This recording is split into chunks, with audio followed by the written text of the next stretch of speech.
Welcome everybody. Hello, Prof. Hello, Prof. This video is dedicated to the triumph of genetics in the service of forensic police, genealogy, the history of population movements, and the confirmation of the theory of evolution. Genetics and genetic genealogy use DNA, which is found everywhere in the body's cells. DNA contains a unique genetic code, which corresponds to each living being. This genetic code uses a four-letter alphabet, A, T, C, G. These letters are combined in threes to form codons, which correspond to instructions for protein production. It is as if each living being is a unique book written using these four letters as an alphabet. Genetics and genetic genealogy are widely used today in the service of forensic police, the history of population movements on the planet, and as proof of kinship between living beings. Proven methods and examples have been reported in literature and the press. Here are 3 cases of crimes solved using DNA a long time after the facts. The first case is a case in France.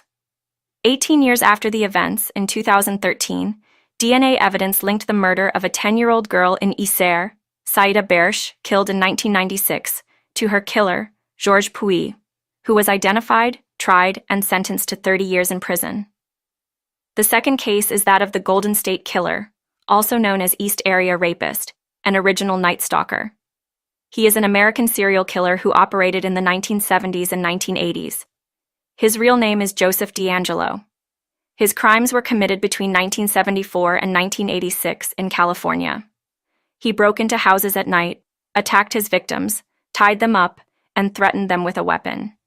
He committed robberies, sexual assaults, and murders. After decades of fruitless investigation, DeAngelo was arrested in 2018, thanks to a great breakthrough in genetic genealogy.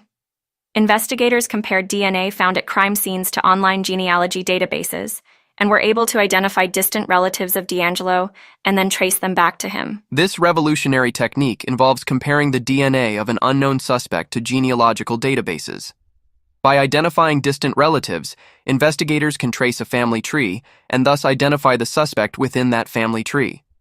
In DeAngelo's case, investigators use the GEDmatch database. It allows users to upload their DNA results for genealogical purposes, but it can also be used by forensic scientists to solve crimes. DeAngelo's arrest, which resulted in a life sentence, marked a turning point in the history of criminology. It demonstrated the potential of genetic genealogy to solve old cases and paved the way for new investigative methods. The third case is a famous criminal case that occurred in Sweden in 2004.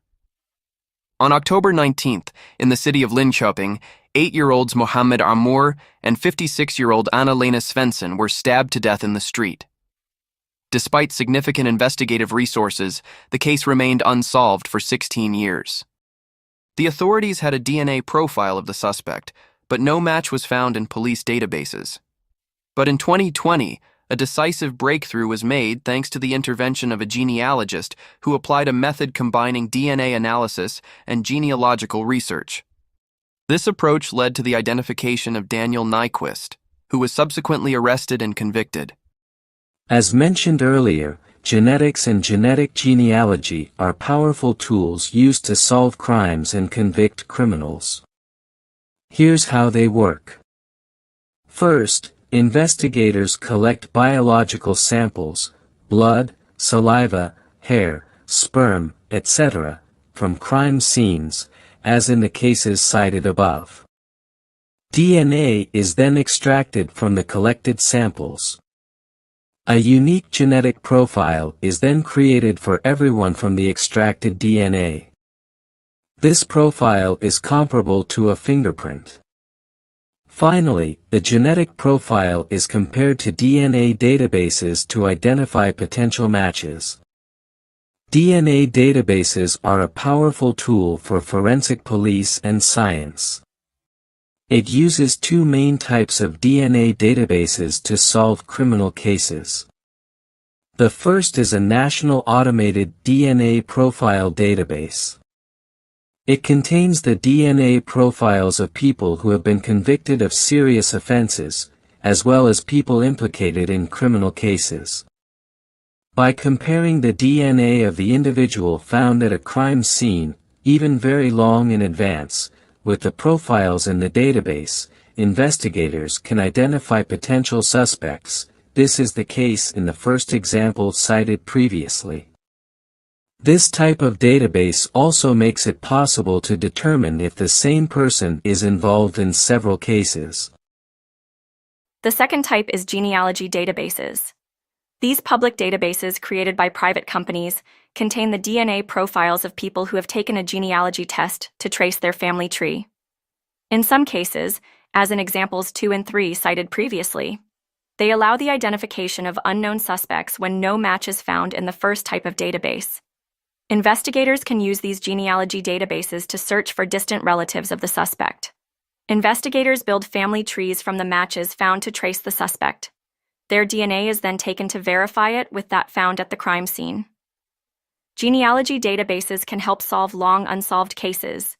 These methods combine the power of science and technology to help the justice system solve once unsolved mysteries. Genetic genealogy also uses DNA to trace the history of our ancestors and population migrations through time. How does it work? DNA accumulates mutations over generations. These mutations are a bit like a molecular clock. Using these mutations, by comparing the DNA sequences of different people, geneticists can estimate the time elapsed since their last common ancestor. The results of genetic tests are compared to vast databases containing the genetic profiles of people from around the world. This makes it possible to identify genetic matches and estimate the geographic origins of our ancestors. In addition, this genetic data can help reconstruct population movements, genetic mixing, and the historical events that shaped our genetic heritage. This has helped confirm some theories about human migration, such as the exodus from Africa and the colonization of new lands. For example, genetic studies have shown that Native American populations are descended from ancient Asians who crossed the Bering Bridge, which existed several times between eastern Siberia and Alaska, thousands of years ago. Genetics and genetic genealogy also play a crucial role in understanding the kinship between species. Whole genome sequences are analyzed to identify similarities and differences between species. Genes like each other, called homologous genes, are studied to trace evolution and common ancestry. Mutations accumulated in DNA sequences can indicate the time elapsed since species divergence. Phylogenetic trees are then constructed using this data to represent the evolutionary relationships between species. Genetic studies show that humans share a large portion of their DNA with chimpanzees and bonobos, about 98%, indicating that they share a recent common ancestor, about 5 to 7 million years ago. While macaques and humans share only about 93% of their DNA, indicating that they share a much more distant common ancestor, about 25 million years ago. The countless cases of kinship relationships between humans resolved, and criminal cases elucidated using genetics and genetic genealogy, clearly demonstrate that the results obtained, which confirm and validate the theory of species evolution, are highly reliable. Despite this, many people still do not accept our ancestral kinship with the great apes for religious or ideological reasons. Yet, they accept Earth's dust as human source material without any problem. Who is closest to humans? An animal that has the same body shape, the same organs and their functions, the same way of reproducing, plus 5 fingers, or the dust of the earth. In any case, nothing will stop progress, it is written in the genes. Thanks for watching this video until the end, and see you soon in another topic.